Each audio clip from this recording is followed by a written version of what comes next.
Hello दोस्तों, आपका स्वागत है मेरे यूट्यूब चैनल रिपोर्टर डिक्टेशन में। आज मैं भारत के पूर्व राष्ट्रपति श्री रामनाथ कोविंद जी का अभिभाषण लेके आया हूँ। ये 6वीं सीरीज है। लिखिए, माननीय सदस्यगण, आधुनिक टेक्नोलॉजी का भारत में विकास और हर भारतीय की आधुनिक टेक्नोलॉजी तक आसान पहुँच आत्मनिर्भर बनते भारत की अहम पहचान है। 2 गज की दूरी की अनिवार्यता के बीच देश की संस्थाओं और नागरिकों ने डिजिटल इंडिया की ताकत से देश की रफ्तार को थमने नहीं दिया। पिछले वर्ष दिसंबर में यूपीआई से 4 लाख करोड़ रुपए से भी अधिक का डिजिटल पेमेंट हुआ है। आज देश के 200 से ज़्यादा बैंक यूपीआई व्यवस्था से जुड़े हैं। इसी तरह डिजी लॉकर का 400 करोड़ से अधिक डिजिटल डॉक्यूमेंट्स के लिए पेपरलेस प्लेटफॉर्म की तरह उपयोग किया जा रहा है। उमंग ऐप पर भी देश के करोड़ों नागरिक 2000 से ज़्यादा सेवाओं का लाभ ले रहे हैं। देश में 3.5 लाख से अधिक कॉमन सर्विस सेंटर ग्रामीण क्षेत्रों में लोगों को सरकारी सेवाओं से जोड़ रहे हैं।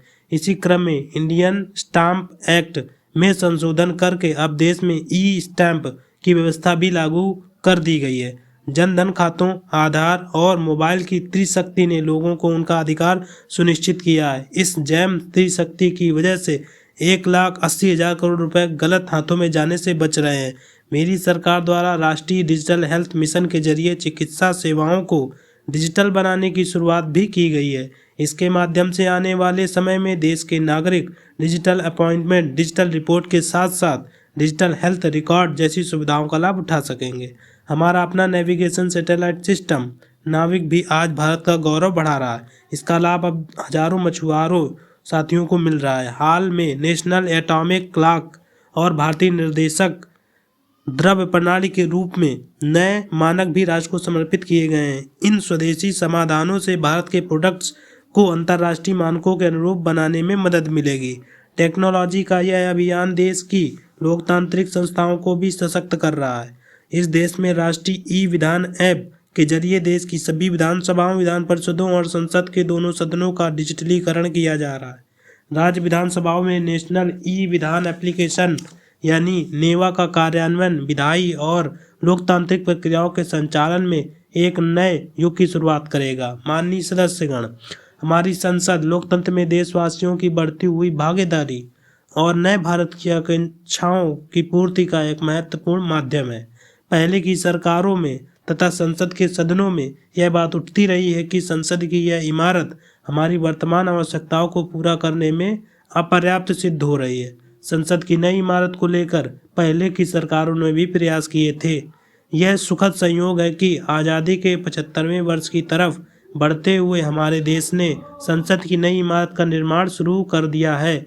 नए संसद भवन के बनने से अपने संसदीय दायित्वों को निभाने में हर सदस्य को अधिक सुविधा मिलेगी।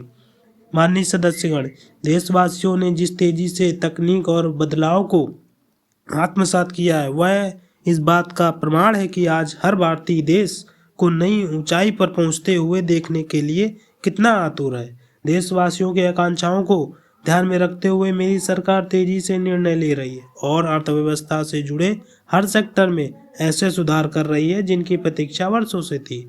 फेसलेस टैक्स असेसमेंट और अपील की सुविधा देने के साथ ही मेरी सरकार ने देश में उद्यमशीलता को प्रोत्साहित करने के लिए अपनी कंपनी अधिनियम के अनेक प्रावधानों को गैर आपराधिक बना दिया है। उद्योगों को जरूरी सुविधाएं मिल सकें, इसके लिए औद्योगिक क्षेत्रों का जीआईएस तकनीक पर आधारित डेटाबेस तैयार किया गया है। इस डेटाबेस में देश भर की लगभग 5 लाख हेक्टेयर औद्योगिक भूमि से जुड़ी जानकारी उपलब्ध है।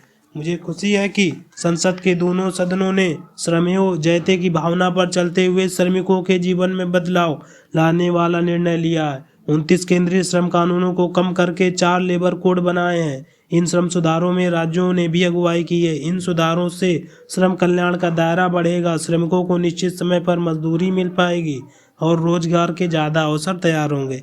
नए लेबर कोड हमारी महिला श्रमिकों को अधिक और सम्मानजनक भागीदारी भी सुनिश्चित करते हैं। उद्योगों के लिए श्रम के साथ साथ आसान पूंजी भी बहुत आवश्यक है। इसके लिए देश के बैंकिंग सिस्टम को सशक्त किया जा रहा है। देश में बड़े और शक्तिशाली बैंकों के निर्माण के लिए छोटे बैंकों का आपस में विलय भी इसी दिशा में उठाया गया कदम है। मैन्युफैक्चरिंग से जुड़े 10 सेक्टर्स के लिए पहली बार देश में लगभग 1.5 लाख करोड़ रुपए के प्रोडक्शन लिंक्ड इंसेंटिव स्कीम लागू की गई है। इसका लाभ इलेक्ट्रॉनिक्स सहित अनेक दूसरे सामान की मैन्युफैक्चरिंग में दिखने भी लगा है। देश और विदेश की अनेक बड़ी कंपनियों ने भारत में इन योजनाओं के तहत काम शुरू कर दिया है। स्टॉप।